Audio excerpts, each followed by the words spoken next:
तो आप सब तमाम सुन रहे हैं, रोज नए नए कलाकारों से सुन रहे हैं, लेकिन एक ऐसा भी रहा, बहुत कम मंच पे मैं इसे गाता हूँ, आज आप सबके बीच में गा रहा हूँ। आशीर्वाद की कामना है, इसी के साथ कहना भी है। गा।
त्याग के पथ पे चलूं सत्य के मार्ग पर।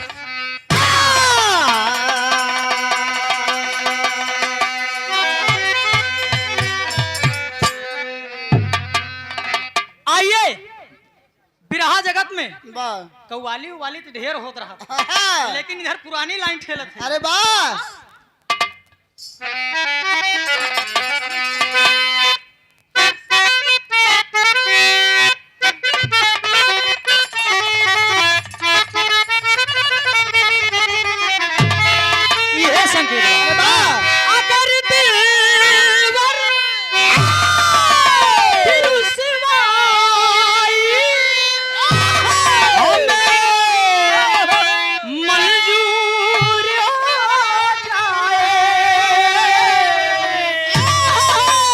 सनम तू वफा के नाम, अरे सनम तू बेवफा के नाम से, अरे सनम, अरे सनम तू बेवफा के नाम से मशहूर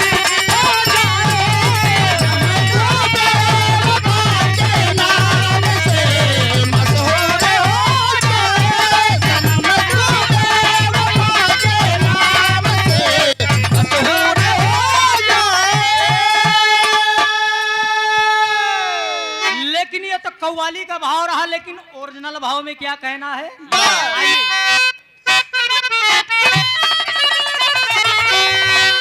बात गुरुवर सुन बेश्या, के दिल में ज्ञान होता है, जली ज्योति जिगर में जाति की पहचान होता है,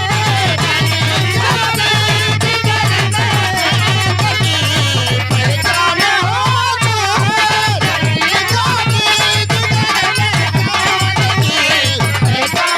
है, जली ज्योति जिगर में सत्य की पहचान होता है। गौर करेंगे साथियों, एक बेश्या बा, क्या है? मुजरा करने वाली, कोठे की तवायफ, अरे अपने कोठे पे मौजूद है साथियों, और बगलिए एक ही महात्मा जी तनी बढ़िया बढ़िया बात बताओ। महात्मा जी बढ़िया बढ़िया बात बताओ तो इनके जान ले मृतलोक के नगरी में अगर जे अपने मन से धुक सेवा नाई करे, ओकर पतिव्रता धर्म कभू सफल न हो। महाराज यही बतावत हैं, यह मृतलोक के नगरी में जे अपने पति की सेवा ना करे, ओकर जीवन बेकार बा। जौन मुजरा नौकरी वाली रही बेसिया अपने कोठे पे चली गई। महाराज तमाम भीड़ लगा रहा, बैठी गई वही बीच लुगरी उगरी अपन बटोरे बीच में। जब बैठी गई, जब बैठ गई तो महाराज बात सुने तो ओकरे मन में बात आई।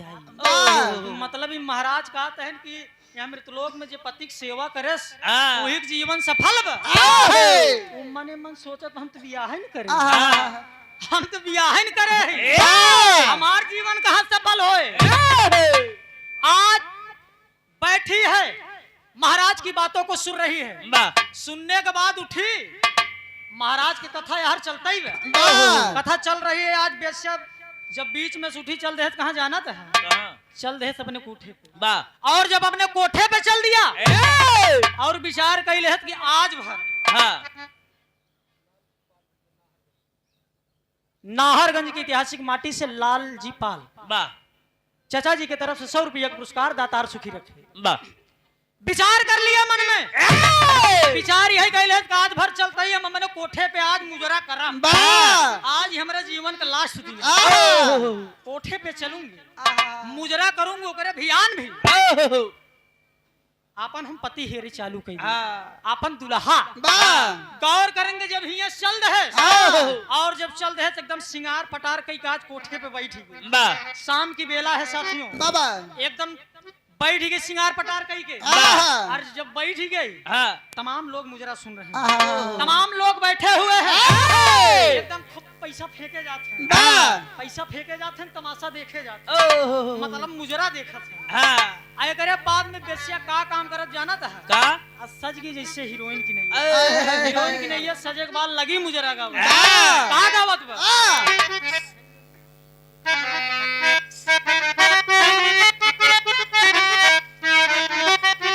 यही है। आए हाय हाय यही लम्हा है।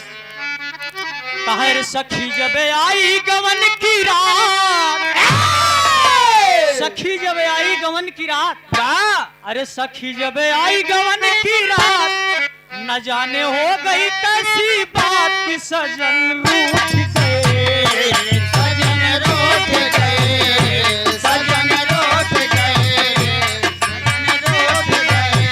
सखी जब आई गवन की बात, कि सजन रूठ गए, सजन रूठ गए, सजन रूठ गए। सखी जब आई गवन की रात, न जाने हो गई कैसी बात कि सजन रूठ गए। आज मुजरा कर रही है, पाँव में घुंघरू बांध लिया है, एकदम छम छम छम छनकाए जात बाटे। और का सखी जब आई गवन की रात, न जाने हो गई कैसी बात, सजन रूठ गए, सजन रूठ गए, सजन रूठ गए, सजन रूठ गए। जब आई गवन की रात, न जाने हो गई कैसी बात, सजन रूठ गए, सजन रूठ गए, सजन रूठ गए। आज मुजरा करत बाबूजी, धीरे धीरे समय बीतता जा रहा है, समय बीत रहा है और धीरे धीरे काफी रात की बेला हो चुकी है और ये जान रही है कि आज ये मेरा लास्ट दिन है। खूब जी भर के मुजरा कर रही है और जब मुजरा कर रही है तो एक लाइन हटाई के गई है, ये लाइन देख के मेरा, अरे देख के मेरा, देख के मेरा खिलता हुस्नो सबा, देख के मेरा खिलता।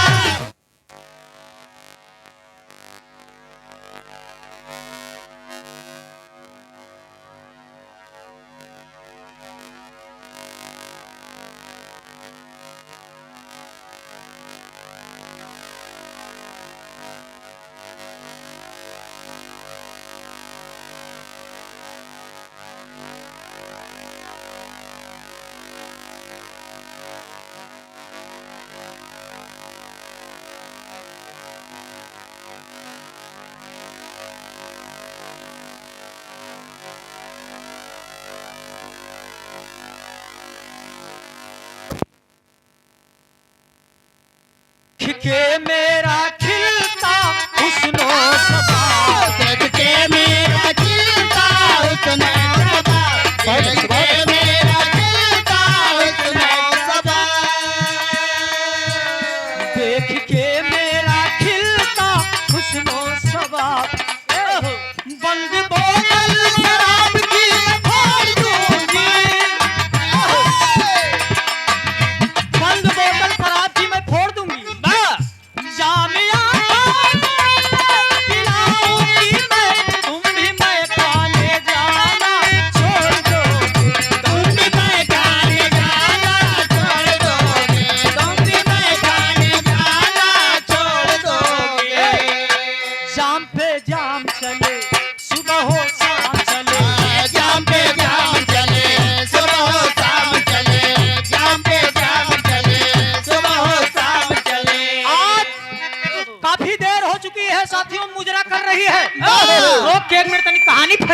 अब ओके बनवत हक बढ़िया से बनाई रहा मोर भाई।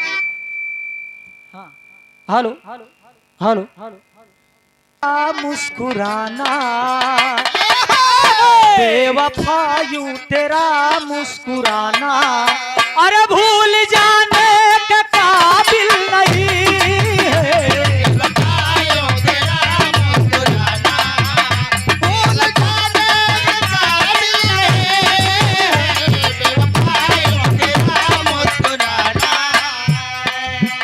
बेवफायू तेरा मुस्कुराना भूल जाने के काबिल नहीं है, अरे भूल जाने के काबिल नहीं है। आप वो बात क्यों पूछते हो, आप वो बात क्यों पूछते हो, अरे जो बताने के काबिल नहीं है।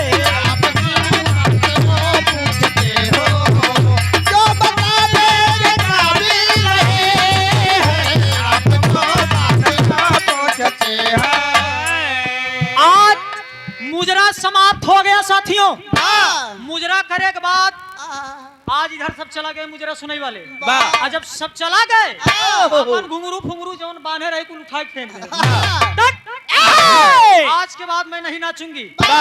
बगल में रख दिया, और जब बगल में रख दिया और भोर के बेला बा, अब हो रहे के बेला में लेट गई बाबू गई अपन केवाड़ वाड़ खोले। केवाड़ खोले के बाद लेट गया, अंदर सिटकनी दे ले।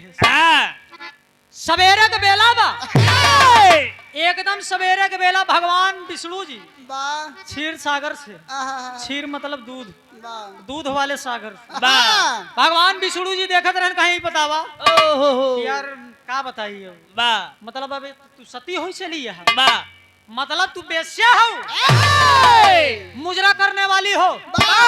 विष्णु जी सोचत है कि मुजरा करी वाली अब सती बने चलत बा, एकर हम परीक्षा न ले ले, एकर हम परीक्षा ले ली कि कितनी बड़ी सती आ।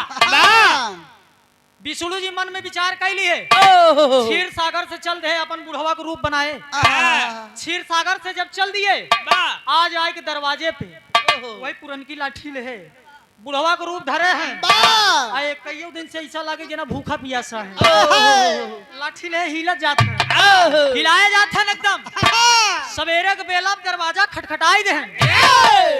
अब ओका थोड़ी नहीं मालूम बाटे कि आज क्षीर सागर से विष्णु जी हमारे परीक्षा ले आई, उसको नहीं मालूम है। आज विष्णु जी दरवाजे पे खड़ा हो गए, दरवाजा खटखटाई दे। अगर के घरे में हो तो दरवाजा खोला तो जनता ही दुनिया के मालिक हमें परीक्षा ले आई है, कितनी बड़ी सती आज जब भगवान विष्णु जी दरवाजे पे आई गए और रहे बेला एकदम नींद मस्त। जब दू दैया खटखटाइन चार दैया जब खटखटाइन तो जब ओकर नींद टूटी, अरे बाप रे बाप चली गई। वही जब केवाड़ा खोलाई, जब केवाड़ा खोलाई गई करत का भी एक लाइन लग गई।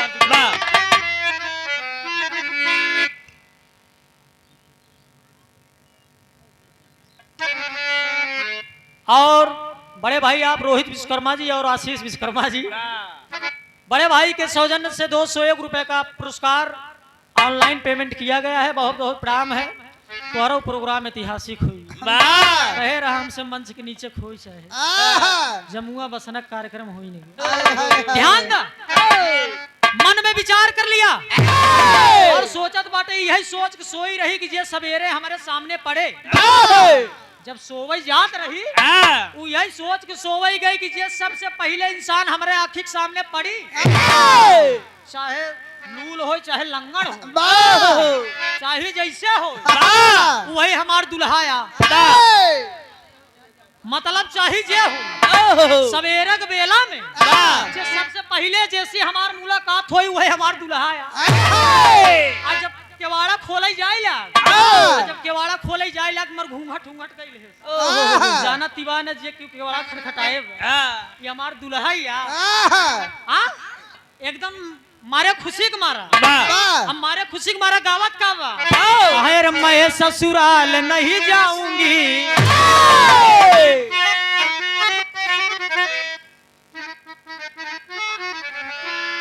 और सेवा में श्रीमान आप बड़े भाई आप दिनेश कुमार पटेल जी, जिला पंचायत सदस्य पद हेतु वार्ड नंबर 4 फूलपुर से बड़का भैया की तरफ से सादर 501 रुपए देकर सम्मान किया गया। एक बार जोरदार ताली बजा दीजिए आप सब। बजाए दे राजी, ठंडी के महीना के जान हथोई गर्म हुई जाए। बहुत बहुत भाई को प्रणाम। आज केवाड़ा जब खोले जाएला एकदम केवाड़ा लगे डट गए, सोचा तो अब खोला तो मुलाकात हुई, एकदम खुशी बा। यह गावत बा, क्या गा रही है?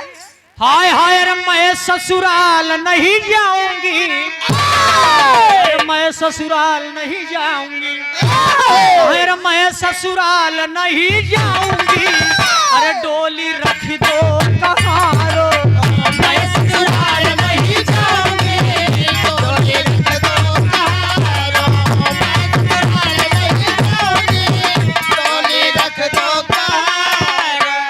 मैं ससुराल नहीं जाऊंगी, डोली रख दो कहारो। आज जब केवाड़ा खोलत बा, जब केवाड़ा खोलत भगवान आज विष्णु जी बुढ़वा के रूप बनाए, लाठी में डग डग डग डग डग हिले जाता। आज जब वेश्या देखे ओहो सवेरे के बेलम बुढ़वा से मुलाकात, जब वो दरवाजा खोले बुढ़वा ही मिला। गौर करेंगे, सोचा रही चाहे जे मिली, ये कहा थी ईमानदार मनई, जेकर नियत तुरंत ही गड़बड़ाई जाए, ईमानदार मनई नहीं। आज जब देखत को लाठी लेके कोनो बुढ़वा खड़ा बा, माने तो रहबई होई कि हमार दुल्हा, अरे बाप रे बाप कई गोड़न भाराइन तो गई। अब चाहे बुढ़वा होई चाहे जवान, हमार मन से धूत भाई कहे। आज जब चरण छुई ले देखत एकदम हालत खराब बा, 2-4-6 दिन के भूखान खाए बिन जान जात बा। आज जब गोड़ छुए चलते हैं आज बुढ़ाऊ कहा कहाँ जाना था, कहा कि गोड़ बाद में छू, पहले 2-4 रोटी दे। अब तो आप मन सेधु हमका मान ली हूँ, हम हो गए तुहार दुल्हा हो गए, लेकिन भूख बड़े जोर से लगी बा। 2-4 रोटी अगर खिलाई दे तू, अरे बाप रे बाप लई गई अंदर, लई जाए के बाद एकदम कपड़ा वपड़ा एकदम गंदा बा, 4 दिन के लोटे ओटे जैसे।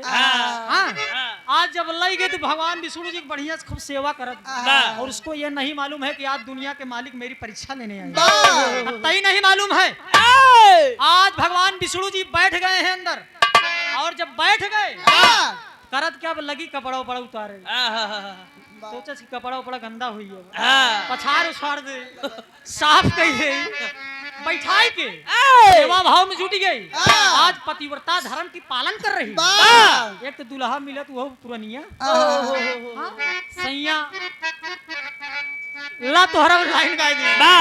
हाय हाय हाय रे सैया मिला बड़ा हल्का भगवान कसम, सैया मिला बड़ा हल्का भगवान कसम, सैया मिला बड़ा हल्का भगवान, सैया मिला बड़ा हल्का भगवान कसम, सैया मिला बड़ा हल्का भगवान कसम, सैया मिला बड़ा हल्का भगवान कसम, सैया मिला बड़ा हल्का भगवान कसम। और आदरणीय आप राम यशपाल जी मुकुंदपुर की ऐतिहासिक माटी से 100 रुपया का पुरस्कार, बहुत बहुत प्रणाम है। सैया मिला बड़ा हल्का भगवान कसम, कौनो अखी दुल्हन रही, आज जब अपने ससुरे से नैहरे गई तो वही बतावत 2-4 ठी जब ओकर रमकलिया है, जब सहेली मिली ने नैहरे वाली, कलौता प्रभुता है, जब मिली अमरौता हरी, जब हाल समाचार होई लाग वही पूछे लागिन कि केस दुल्हा तोर कैसे बा, वो कहत वो दीदी दुल्हा हमार ठीक बाटे, आता रहन कौनो बात नहीं, सब ठीक बा, लेकिन एक ही गड़बड़ी कहा अरे सैया मिला बड़ा हल्का रे भगवान कसम, कहा अरे राजा मिला बड़ा हल्का रे भगवान कसम। और का जाना कहा ओसे चला नहीं नलका, भगवान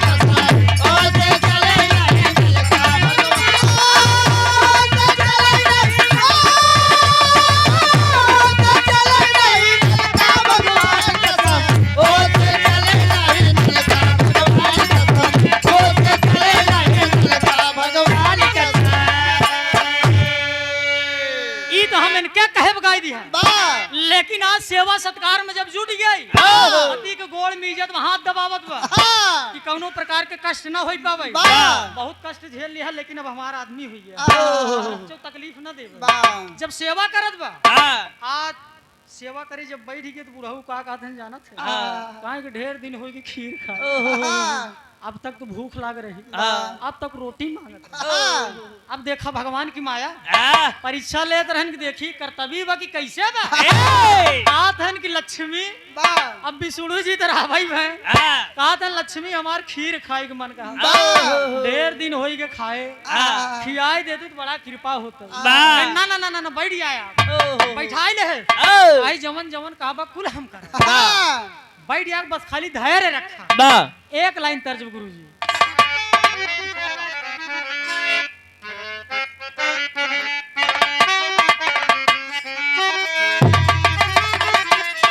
बड़ी पुरानी लाइन प्रियंका, इस लाइन को कलाकार भूल चुके हैं, कोई कोई गा रहा है, मैं नहीं कहूंगा कि नहीं गाते हैं, लेकिन लाइन पुरानी है। आदरणीय आप राम अवधपाल जी गोहरी के ऐतिहासिक माटी से 21 रुपया पुरस्कार, बहुत बहुत प्रणाम है। अरे गौवा के पिछवरवा अरे गौवा पहले के जमाना गीत या आजकल मोबाइल चली गया, इधर उधर लड़कियां ज्यादा करते हैं, घरे वाले को मालूम ही नहीं, आजकल लहान तहान सब अपने से फिट कर लेते हैं। महतारी बाप के पता नहीं बेटवा शादी मान नहीं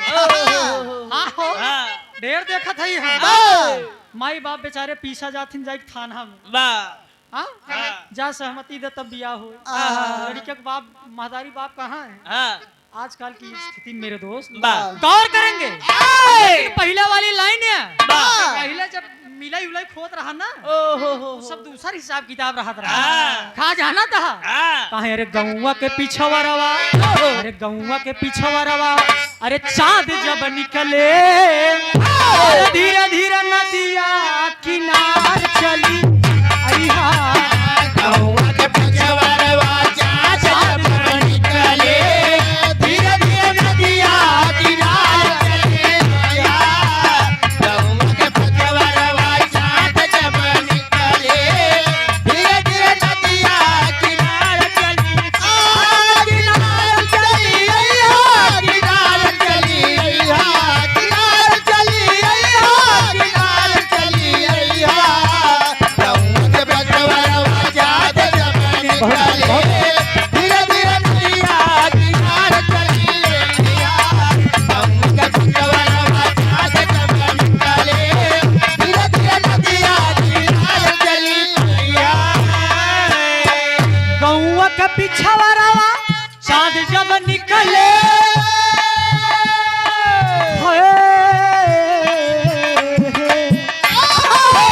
गौवा के पीछवा रवा चाँद जब निकले धीरे धीरे नदिया किनार चली नदिया में पानी रे पानी रे पानी नदिया में पानी भरल होई गोरिया नैया पे होई के सवार चली नदिया में पानी भरल होई गोरिया नैया पे होई के सवार चली नदिया में पानी भरल होई गोरिया नैया पे होई के सवार चली। लेकिन आज भगवान विष्णु जी वही पुरनकी लाठी ले बैठा है अरे लिहलटे घनिया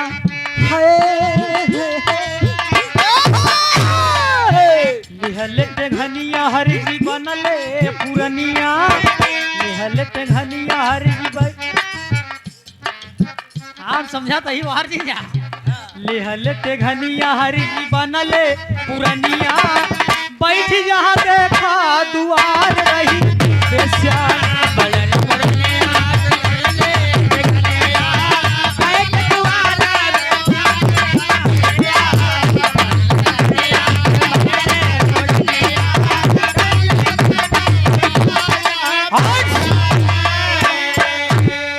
आज सेवा सत्कार हो भगवान विष्णु जी के एकदम मस्त हैं लगी झारई पोछई आज बा कपड़ा उपड़ा पछारई लागा अपन आ जब कपड़ा उपड़ा पछारई लाग तब खाना के नंबर आई है आ जब भोजन बनई लाग संझा के बेली बाटे ओहो विष्णु जी वही चारपाई बैठा है बाबा काथ में मलकिन कुछ लियावा खोई हाँ खाए को होई तो कुछ लियावा बड़ी तेज भूख लागो आहा भगवान विष्णु जी के बात सुन के आज वो बेसिया कह रही कि नाथ हाँ। बस कुछ देर ओहो तनिक देर और रुका हम खाना का प्रबंध करते हैं ए! आज जब कपड़ा उपड़ा पछार के डाल दे झुराई लाग ए! खाना का नंबर आई हाँ। खटिया बैठ गए हाँ। एकदम बढ़िया सुकरू मुकरू अलथी मार के हाँ खटिया पे जैसे पुरनिया लोग बैठते नहीं ओहो। आज बैठ गए हैं कि लियावा कुछ सामने दे हमार चलाई हाँ आज जब लगी बनावत खाना रिकिम रिकिम के बनावत बाटे ओहो खीर अलग बनावत बा वाह। पूरी सब्जी अलग बनावत बा वाह। कि कितना दिन के बाद दुल्हा मिला है वाह। हाँ कितना दिन चल ही कितना दिन ना भला सेवई कैले ओहो। हो सकत मेवा मिल जाए वाह, वाह, वाह। ध्यान ना आओ। आज जब खाना बनैला ए! खाना बनावत पूरी बेले जात बाटे आज जब पूरी बेले जात बाटे गावत का बाटे वाह। अरे सन्ना नरतिया डोले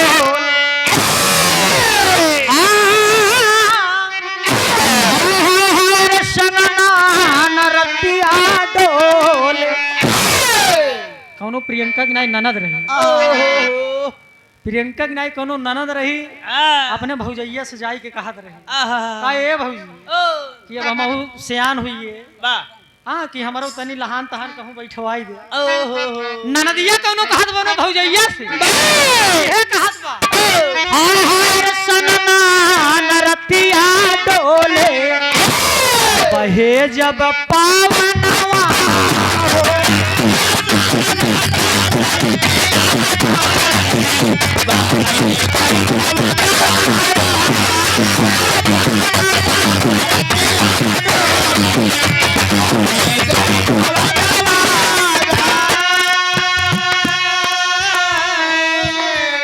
कहर सन्ना नरतिया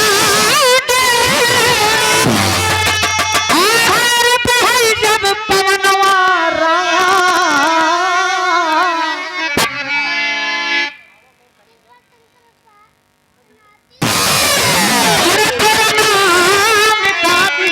तेरे घर को ढूंढी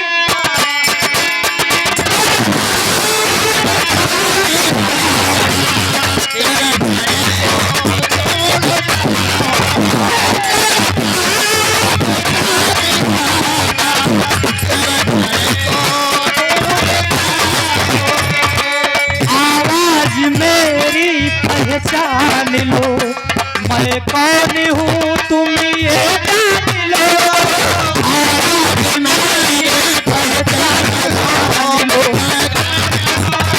ये जान लो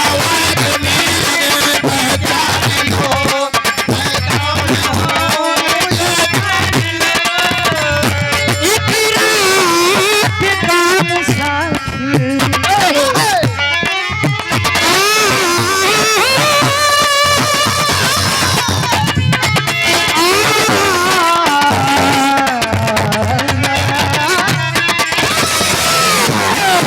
एक रात का मुसाफिर हम सफर को ढूंढते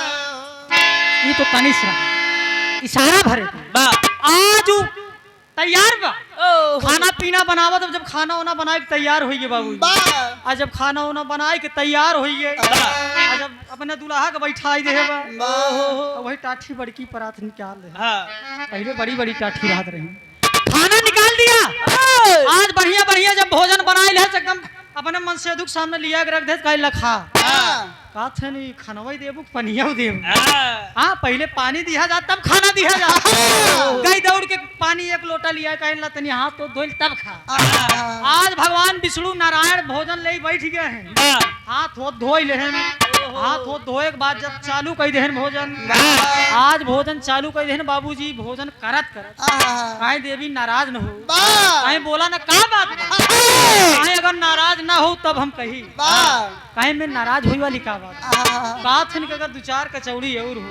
हाँ 2-4 कचौड़ी और हो तो दे तू वाह अबे हमारी इच्छा नहीं भरी वे बाबा। मारे खुशी में लियाइन जवन एक आग डेलची रखे रही हाँ। पूरी कचौड़ी लियाइन खुशी के मारा दे दी वाह। कहे लखा ए, वहीं बिन हम बनाए नहीं आज भगवान विष्णु जी भोजन कर रहे हैं और मन में सोच रहे कि बारे बिस्या मान गया मैं वाह सती हुई चली यहू अबे आधे ही डगरा पहुंची है अबे बीच मझधार में है अब अही नहीं तुहार हम परीक्षा पूरी थोड़ी न समझा मतलब खाना खियाई दूं यहाँ तक तो ठीक बा हाँ लेकिन अबे ढेर परीक्षा बाकी बा भगवान विष्णु मन में विचार कर लिए रात काफी हो चुकी है रात की बेला है और धीरे धीरे भोर की बेला होने चालू हो गई दोनों प्राणी बैठे हैं आराम नहीं करते आहा। मर गोड़ हाथ मीजे परीब की अब बताए ना कि काफी दिन के बाद मिला है सुबह की बेला हो गई आज सवेरे की बेला होगी भगवान विष्णु जी की तबीयत खराब वाह 4 बजे भोर रहे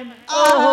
तबीयत खराब वाह सही सही तबीयत ना खराब भगवान विष्णु परीक्षा लेते हैं कहन अब हम परीक्षा ले के देखिए अब तू करत हुका लगन गोड़ हाथ फेंकई जब लगन गोड़ हाथ फेंकई आज ओकर हालत खराब हुई अरे बाप रे बाप उठ के खटिया से बैठ के कहे कि नाथ काब है काब है भगवान विष्णु जी कहा थे बुढ़वा के रूप में बैठा है कहन की देवी अब हमार जान न बची अब हमार जान न बची भावा का बताऊबे भगवान विष्णु कहा थे कि अब बताओ ना अब तो के बताई हम का भव हम तबीयत ही हमार ना सही हमार मरब जीव लगा अरे बाप रे बाप अब उतनी रात की बेचारी पहले के जमाने में एक जान वैद लोग रहा आज के समय मोबाइल बाटे आज मोबाइल से लिए क्यों अगर रात बिरात तबीयत खराब होती एक ही फोन लगाई डॉक्टर तोहरे घरे आई पहले वैद लोग रहत रहे पहले जड़ी बूटी वाला काम जाई के पराई घरे तब वो आवत रहे अपन झोला झंडी लेके बगले लटकाए रहे उठई वाला है अपन हिसाब किताब सब ले रहा है अब बेचारी कहाँ जाए रात की नाथ बस सुबह होने वाली है सवेर हो जाए हम तुहार दवाई दरमल जवन कहबा कराई दे लेकिन और डायलॉग पे डायलॉग दे जाते हैं भगवान बात है कि मेरा बात है कि देखी तू का करत थी भगवान भोलेनाथ और ऐठा जाते हैं विष्णु जी भगवान विष्णु जी ऐठा जाते हैं कि अब देखिए करत का है एक लाइन तर्ज लग गुरुदेव हाँ हाँ सारी रतिया यही लाइन है हाय हाय रे सारी रतिया बिताया कहाँ हमारे बल सारी रतिया बिताया कहाँ हमारे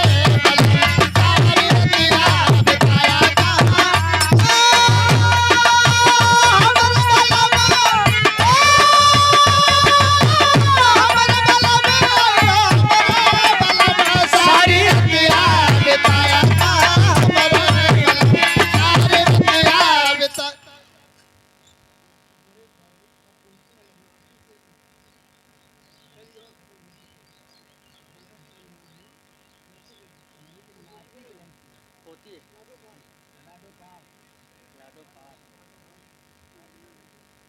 और छोटी सी बच्ची है लाडोपाल आज दादाजी की तरह ही हम सब आप एकत्रित हुए हैं उनकी पोते जी की तरफ से ना लाडोपाल अच्छा 100 रुपया का पुरस्कार बहुत बहुत प्राम है आशीर्वाद की प्रतीक्षा है आवा मास्टर साहब अरे नेबुआ नौरंगी सपन सब लागे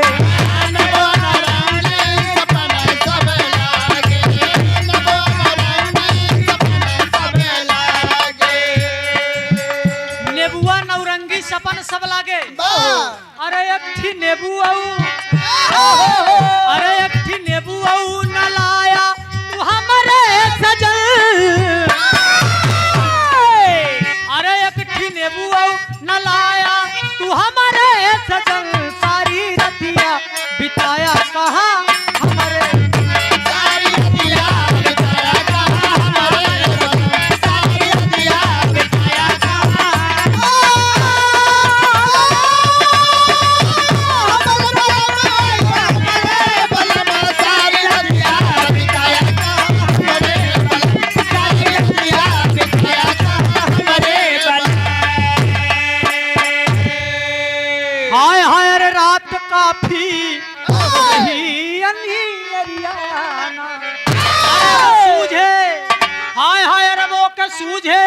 न कौनो डगरिया ना रात काफी रही अनियरिया कोई वाला बा लेकिन अबे कुछ कुछ रात बा बा हाँ कहा तो रचिक देर और टिका रहा सारा रचिक देर हम यहाँ रात में केका है रहा कि वो उबई न करी इतना बेले कि वो अपन दरवाजे न खोले बा हम जाब कुकुरेस कटवावे रात बिरात एक तो गांव देश में कुकुरे कुछ रात बिरात ज्यादा हमला कर का प्रियंका रात बिरात के खिया जावा जन कर आज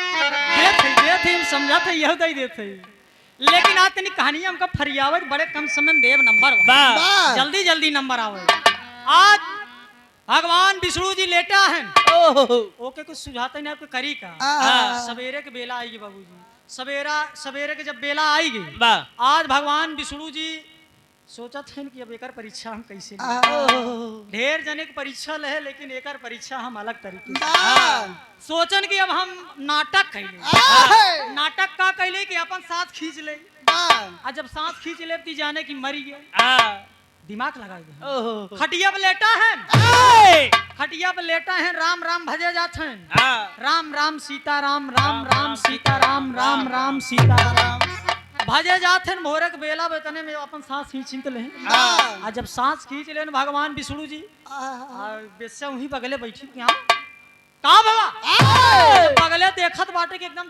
सीटी पटाखी बंद सांस उठते ही जात नहीं बे भगवान तो नाटक करे हैं ना सांस खींच लिए आज बेस्या सोचत कि हमार दुल्हा तो मरी अरे बाप रे बाप दुल्हा हमका मिला वो एक दिन खाती कहो भगवान क्योंकि दुल्हा नहीं थी एक दिन खाती आज सोचत कि बार है भगवान आपकी कैसी माया है हमका अगर पति दिया तो एक दिन मेरे हमका दुल्हा दिया छीन लिया हमारे सुहाग के आज बैठी है रो रही है बिलख रही है और कह क्या रही है हाय हाय रे हमारा दुल्हा हमका विधवा बनैले हमारा दुल्हा हमके विधवा बनैले हमारा दुल्हा हमके विधवा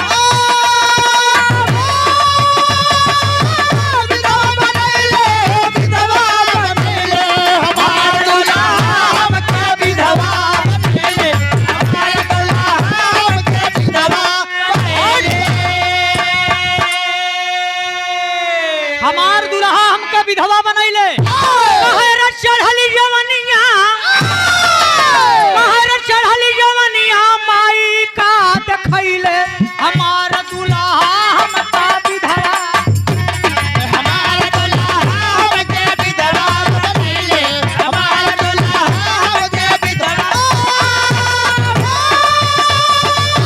विधवा बनैले हो विधवा बनैले हमार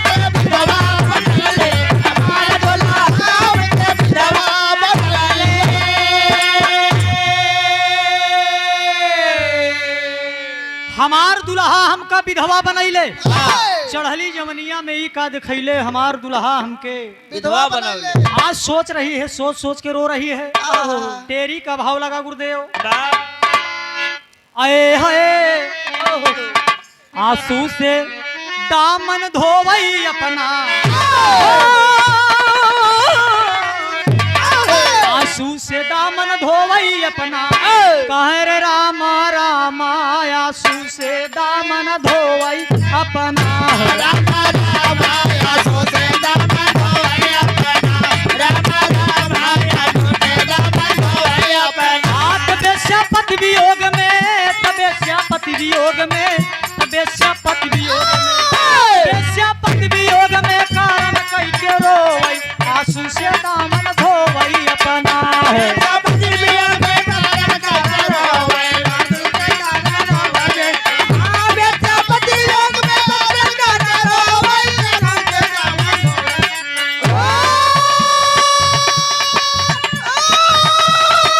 बहुत अच्छी बात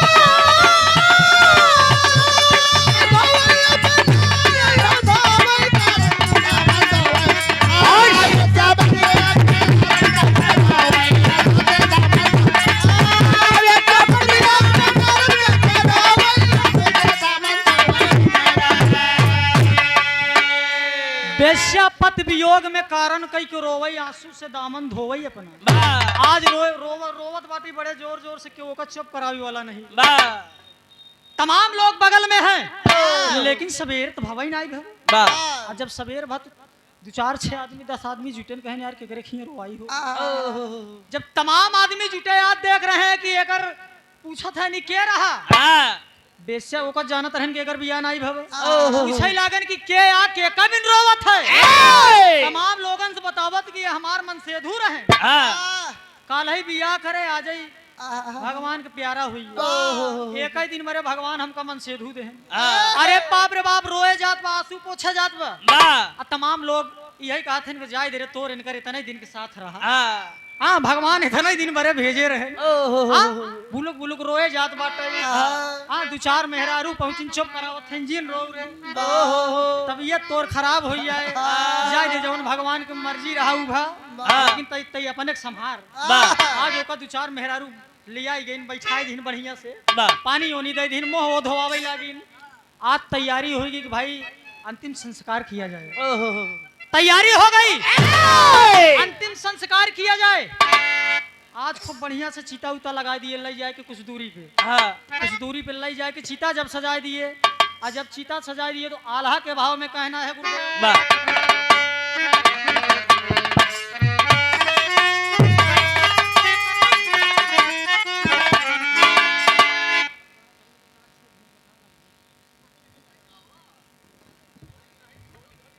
अरे तू तो जवान सुधरबा ना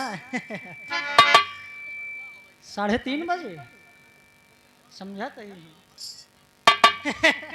लगाऊ ना आ जब उधर से लगी तब लगाऊ।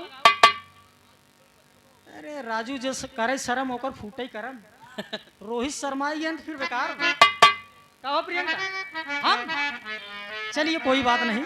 अब जब उधर से कुछ होगा तो फिर इधर से भी होगा। हम दून तर यह भी काटा थे कि जल्दी जल्दी नंबर आवे तो भी आप सब नजरअंदाज ना करा नहीं हमका का हम 4 छेट भिड़ाए जब ना रहे तब हम उम्मीद गई है। ध्यान दो आज चिता सजा दिया।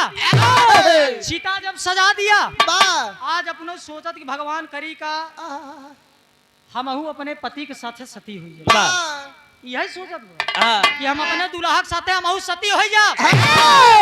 तमाम लोग समझावत हैं कि जिन कर रहे थे ऐसे लेकिन मानत ना कि ना मैं भी अपने पति के साथ में सती हो जाऊंगी।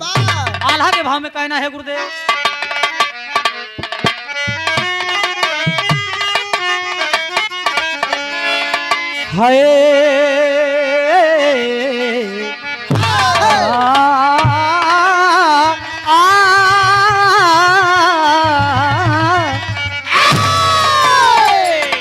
अरे सोचली पतुरिया कैसल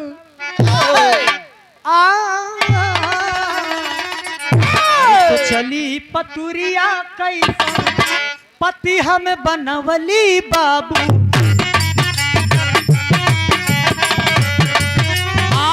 करे नाही पवली हम सेवा सतका।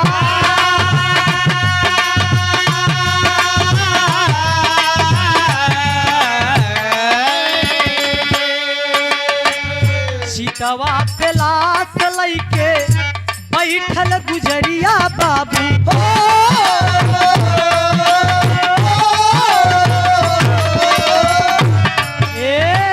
जलेला धू धू कैसे सीता चटका।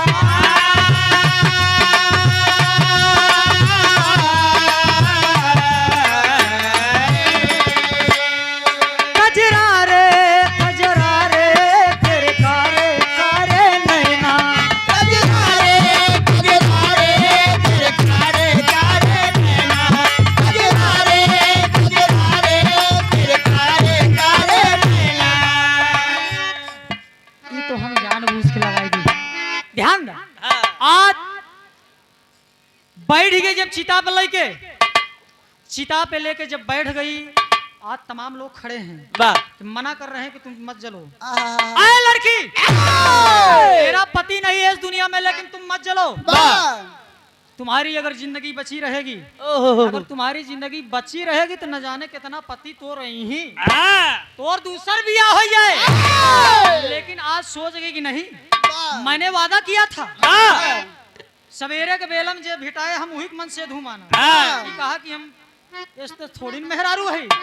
गौर करेंगे, आज चिता पे जब लेके बैठ गई बाबूजी, जब लेके बैठ गई, आज चिता धू धू करके जलने लगी, चिता जलने लगी। आज विष्णु जी नाटक करे रहो, मरा थोड़ी न रहे, बुढ़ावा को तो रूप बनाए रहे, परीक्षा लेते रहे। जब चिता जलई लाग तो भगवान विष्णु जी वही चिता में से निकले। भगवान नारायण आज चिता में से निकलन, बेस्या जलई लाग के बचावे वाला नहीं बे।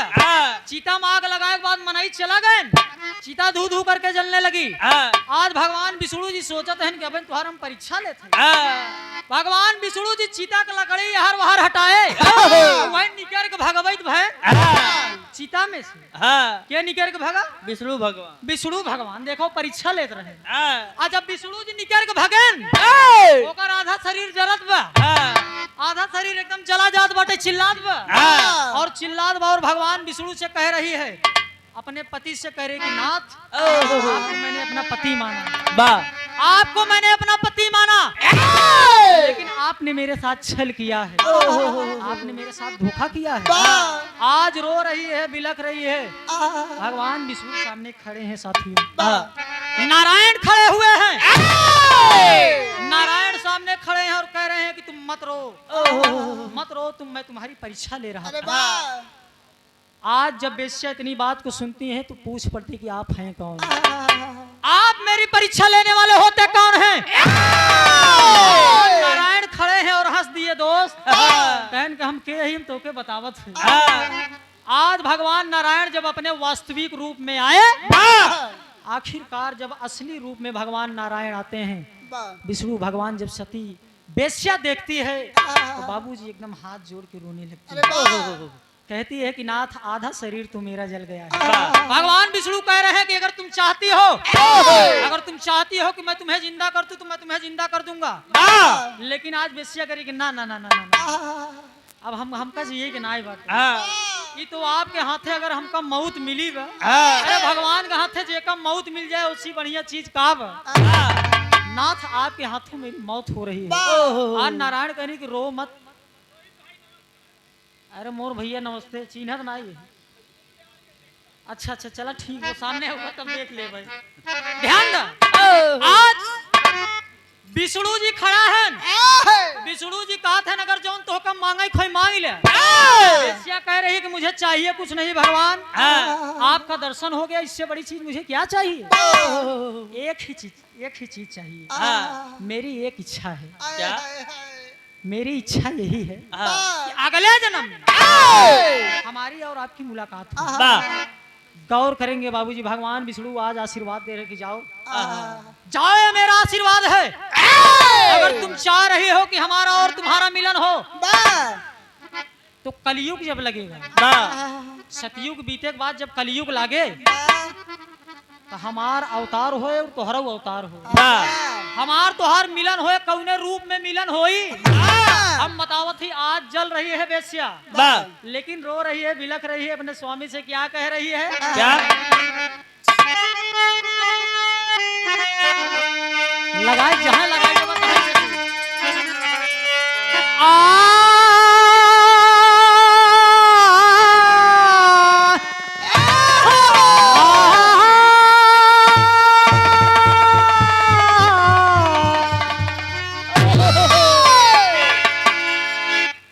सजना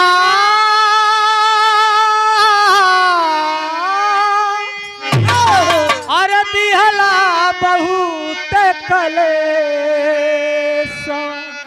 सजना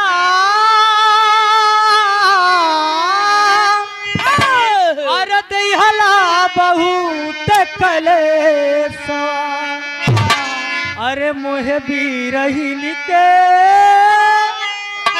काहे सतैला, अरे हम कामुआई के अरे बोला का पैला विधना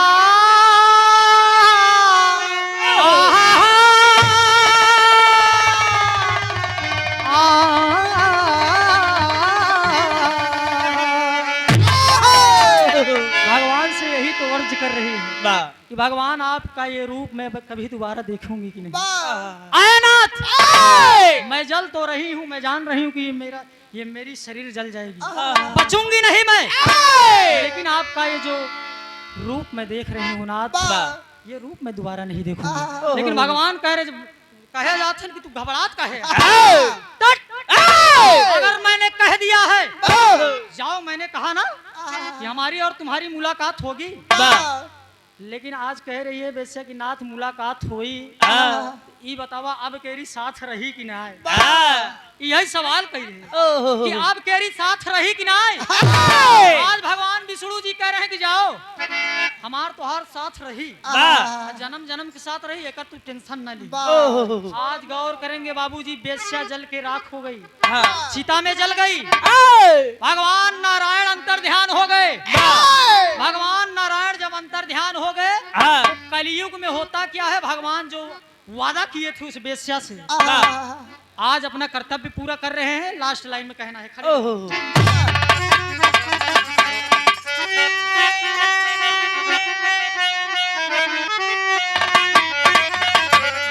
हाय हाय रे पनी के जरी गो नदियावा तू आई बुझे है घरी,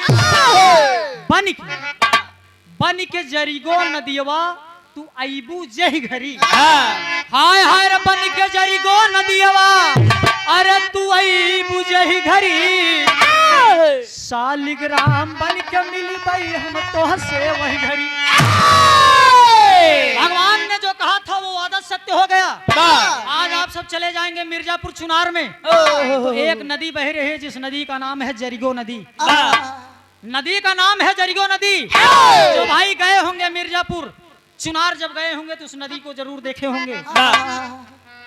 भगवान नारायण कहन की जा तू जरिगो नदी हो कि बहबू और हमार तोहर मिलन हुई हो। आज एक नदी बह रही है कलयुग में जिसका नाम जरिगो नदी बताया गया। भगवान के अवतार, भगवान का अवतार का भजाना था जो सालिग्राम है, चना मिर्त में बोरा जाता है। सालिग्राम नारायण के अवतार सालिग्राम के रूप में भावा दोस्त आज वही नदी में पत्थर जमन निकरत है, समझा था?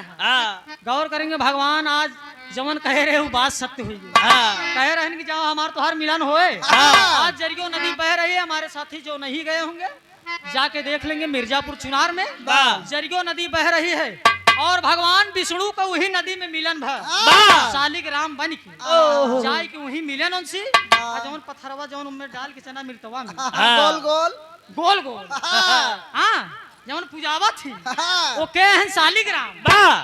सालिग्राम रूप का है पहला वाला भगवान विष्णु। आज भगवान विष्णु नारायण कलयुग में सालिग्राम के नाम से जाने गए और बेश्या के दर्शन दे तीनों जने के मिलन भा। यही गाना हमार समाप्त बा, हम ज्यादा समय नहीं ले, हम 1-1.5 घंटा वाले गवैया नहीं है। हमारा ये सोच रहता है कि जल्दी जल्दी नंबर आवे, अब है तो हम 4 घंटा चालू कर दिए। घबरा जी गौर करेंगे, तैयार रहा तू ज्यादा चालाक है इस समय, तैयार रहा। आज भगवान विष्णु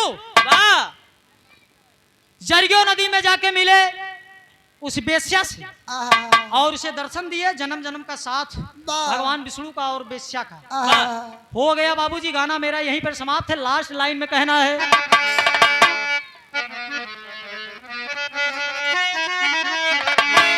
महाबली सिंह स्वर्गीय भइले लहुरी राम की माया, गुरु राजेश चमन कवि हम सबको राह दिखाया हो, आंसू से दामन धोवई अपना।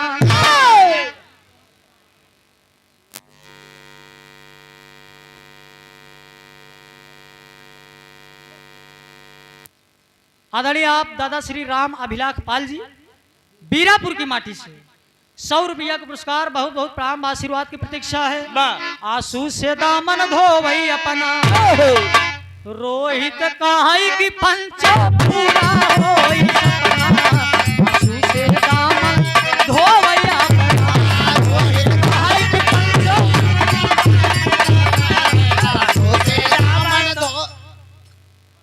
अरे दोनों सहेली बिल्कुल कहेली जैसे चंदा चकोरी।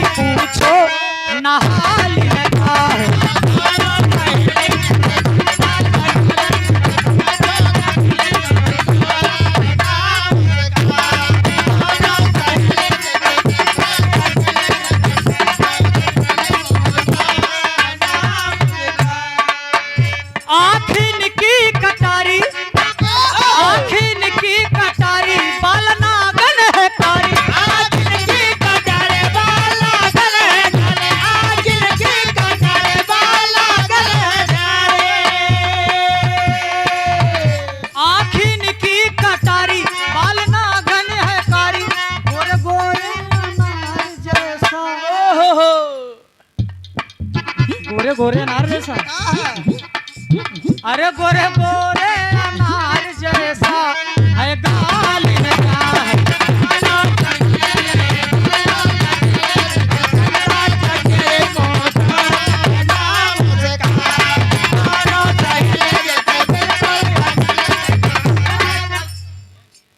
हाय हाय रखा जरा वाली। फरमाइश कभी काफी साथियों ने किया था, फरमाइश पकाई दी थी राजू भाई। हाय हाय रखा जरा वाली बहारों।